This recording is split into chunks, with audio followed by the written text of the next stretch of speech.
Season 15 of Overwatch 2 brought a lot of change. Change that a lot of people have been waiting for. But is Overwatch saved? Let's have a look.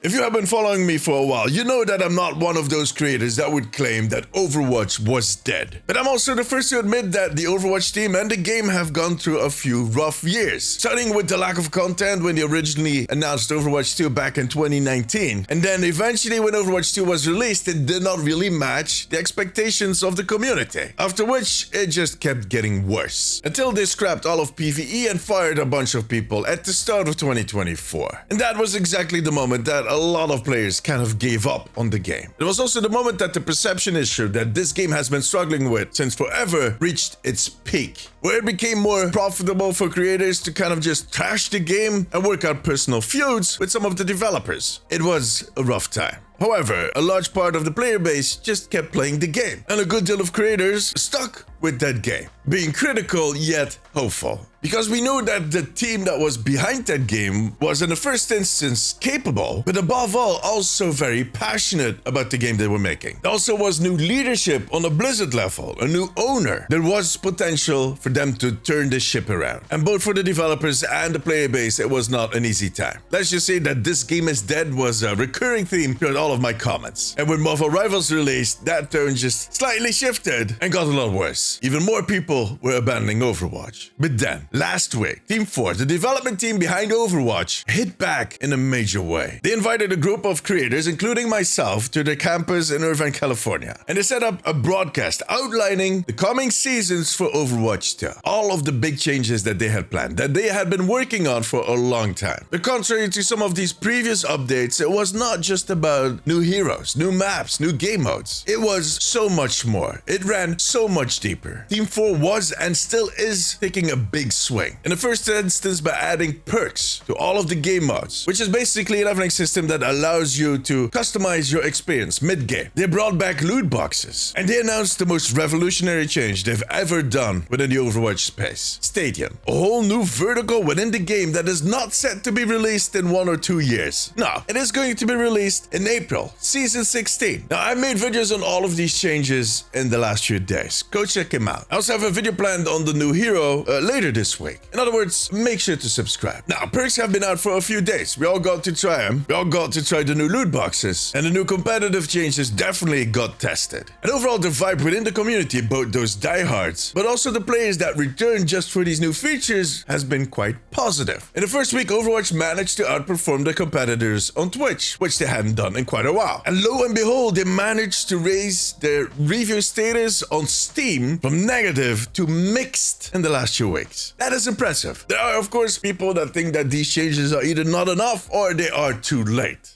There's a lot I could say about those comments, but in the end, that wouldn't be fair. For a lot of these people, there are good reasons to feel this way. There's a lot of trauma. And for other people, Overwatch is no longer an option. Fair enough. There is, however, a small group that over the last few years have done too much damage and can't even afford to come back in some meaningful way. Or those that are too stubborn to admit that this is actually something with potential. But you know what? In the end, I don't care. I'm just going to keep doing what I do best.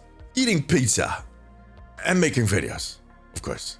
In any case, one would be inclined to call this a comeback, a rebirth of sorts, a No Man's Sky 2.0. I actually stole this one from Queston. That's how I'm tweeted. Sorry, Question. But is that actually the case? Well, as I always say, we need to wait and see. There definitely seems to be a huge swing up in the perception of Overwatch. People are finally starting to believe that the team actually is listening to the feedback and that they are willing to take big swings. And that they are, trust me. I got to talk to Walter Kong, the general manager for Overwatch, when I was at the campus. And he told me that he basically told the team that it is okay to take big swings and miss. In other words, if the big boss tells you to take a huge swing, you take a huge swing. I mean, Team 4 might be slightly conservative in their execution, at least usually, but they're not in their ideas. There's a lot that they can and want to do, but with the whole company culture going so dark during that occupation of Activision, they weren't really willing to take those risks. There was a lot at stake, a lot of jobs, but now they got the green light, so there they go. And for those of you that will claim that Marvel Rivals caused all of this, just know that most of this has been in the works for many years. But yeah, sure, some of their decisions have been pushed forward a little bit because they saw what Marvel Rivals was getting away with. Some features that they had on standby for the longest time because they were kind of worried on how we were going to react were pushed forwards because of Marvel Rivals. I made a video on this topic quite a while ago on why Marvel Rivals was the best thing that could have happened to Overwatch at this time. But anyways, while I am very optimistic about the future for Overwatch, I think it is still too soon to call the game safe, to make a claim whether Overwatch is back or not. However, guys, I just think that this is a prelude. Season 16 is where we're going to see their biggest swing yet.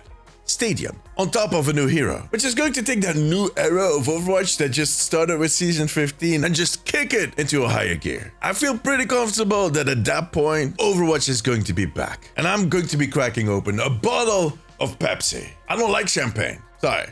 But anyways, how hyped are you for the future of Overwatch? Let me know in the comments. For now, however, that was it. If you like this video, give it a thumbs up. It always helps me out. I also want to thank my patrons. I could not make these videos without you guys. You too can become part of the family over on patreon.com/theomnicpost. If you have a few minutes left, maybe check out one of my other videos and make sure to subscribe. But above all, take care of yourself, take care of each other. Bye bye.